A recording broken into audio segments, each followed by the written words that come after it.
السلام علیکم۔ تیرے عشق کی انتہا چاہتا ہوں، میری سادگی دیکھ کیا چاہتا ہوں۔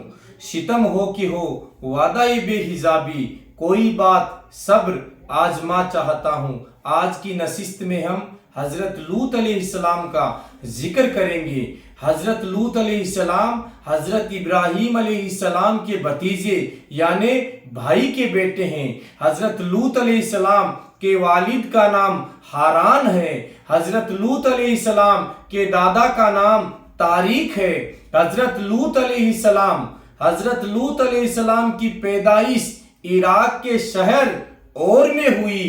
حضرت لوط علیہ السلام جب عہدہ نبوت پر فائز ہوئے تو حضرت ابراہیم علیہ السلام نے ان کو سدوم کی بستی کی طرف بھیج دیا، اور حضرت لوط علیہ السلام کا ذکر قرآن شریف میں 14 سورتوں میں 28 جگہ آیا ہے، اور سب سے پہلے حضرت لوط علیہ السلام کا ذکر قرآن شریف کی سورہ انعام آیت نمبر 87 میں آیا ہے۔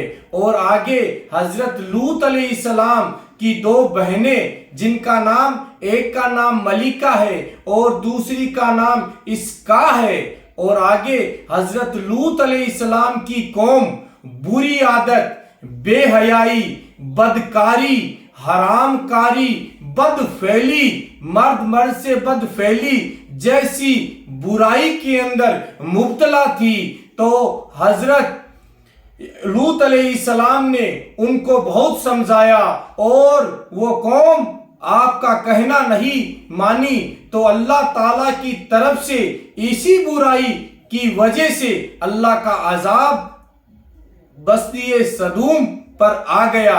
اور آگے حضرت لوط علیہ السلام نے اللہ تبارک و تعالیٰ سے دعا کی۔ کیا دعا کی؟ اے میرے رب، یہ شریر شیطان لوگ میرے بات کو نہیں مان رہے ہیں، اور ان کے مقابلے کے اندر مجھے طاقت عطا فرما۔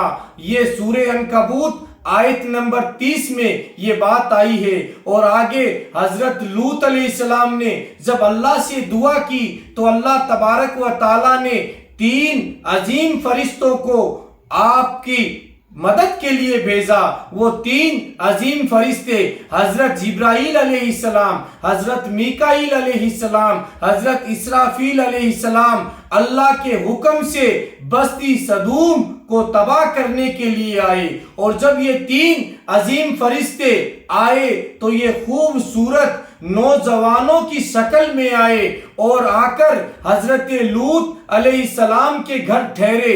جب حضرت لوط علیہ السلام کے گھر یہ فرشتے نوجوان اور خوبصورت شکل میں نوجوان بن کر آئے تو بستی کے لوگ سارے اکٹھے ہو کر آ گئے، اور آپ سے فرمایا کہ لوط علیہ السلام ہمیں بتاؤ کہ یہ نوجوان کون ہے؟ تو حضرت لوط علیہ السلام نے فرمایا یہ میرے مہمان ہیں۔ اور آگے فرشتوں نے حضرت لوط علیہ السلام سے کہا، کیا کہا؟ کہ ہم اللہ کے حکم سے بستی کو عذاب میں مبتلا کرنے کے لیے آئے ہیں، اور آپ اپنے ساتھیوں کے ساتھ، اپنے دوستوں کے ساتھ اس بستی سے باہر نکل جاؤ، اور ایک نصیحت یاد رکھنا، کوئی بھی شخص آپ کے ساتھ ہے وہ پیچھے مڑ کر بستی کی طرف نہیں دیکھے۔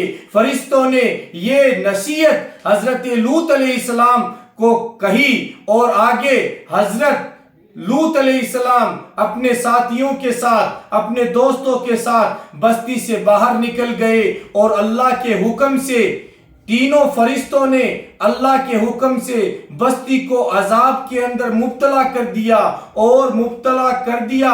آسمان سے پتھروں کی بارش ہوئی، آسمان سے آگ کے گولے برسے، اور ساری بستی سدوم عذاب کے اندر مبتلا ہو گئی۔